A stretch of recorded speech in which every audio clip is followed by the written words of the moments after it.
All right, let's dive into something that pretty much shapes our entire world, money. We spend so much of our lives thinking about it, trying to earn it, and building our lives around it. But here's the thing. Somewhere along the way, we've gotten it twisted. We started treating money like it's the destination when it's really just the vehicle. Okay, picture this. Imagine someone who is just obsessed with collecting hammers. I mean, they've got the best ones, the most expensive ones, a whole garage just packed with them, but they never ever build a single thing. It sounds kind of ridiculous, right?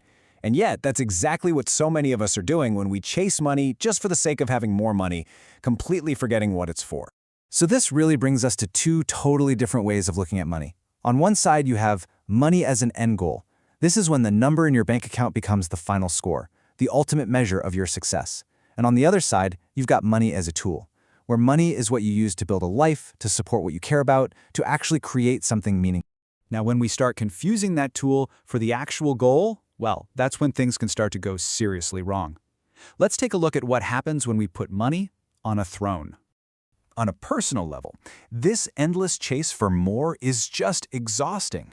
It can lead to complete burnout, with people sacrificing their health, letting their relationships fade away, and putting their passions on a shelf for someday. And what's wild is that all the research shows that once you have enough to be comfortable, getting more money doesn't really make you any happier. Instead, it can just crank up the anxiety, this constant fear of losing it all that never seems to go away. And if we zoom out and look at society, it gets even messier. When making money is the most important thing, it fuels this destructive competition and creates huge gaps between people. We start to devalue jobs that are absolutely essential, like teaching our kids, caring for the sick, creating art, just because they don't come with a massive paycheck. Money stops being a tool to bring communities together and instead becomes this wall that divides us. And that path leads to some major ethical problems. When profit is the only metric that counts, things like human dignity and fairness can get thrown out the window. You see things like businesses polluting the environment just to save a buck, or systems where what you own is way more important than what you contribute. We forget that behind every transaction, there are real people and a real planet at stake.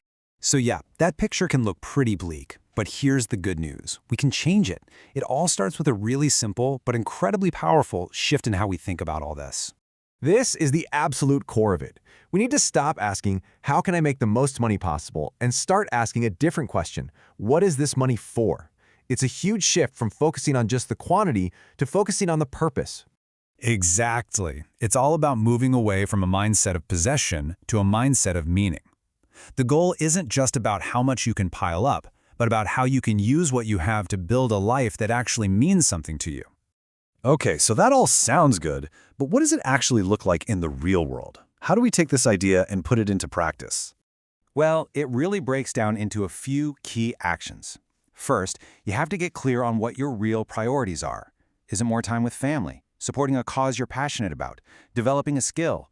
Second, before any big financial move, you have to get in the habit of asking why.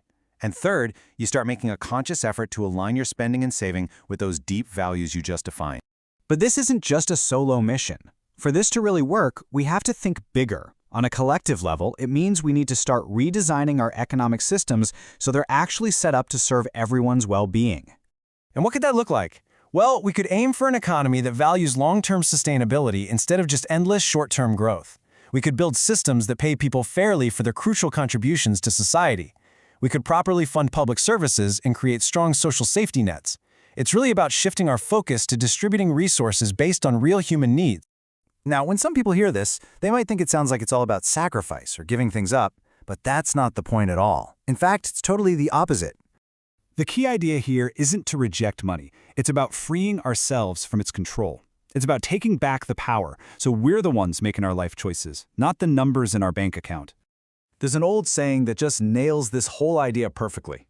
Money is a wonderful servant, but a terrible master. When we use it as a tool, it can help us build incredible things. But the moment we let it become our master, it can be unbelievably destructive. So that leaves us with one final question for you to think about. In your own life, right now, is your money a master or is it a servant?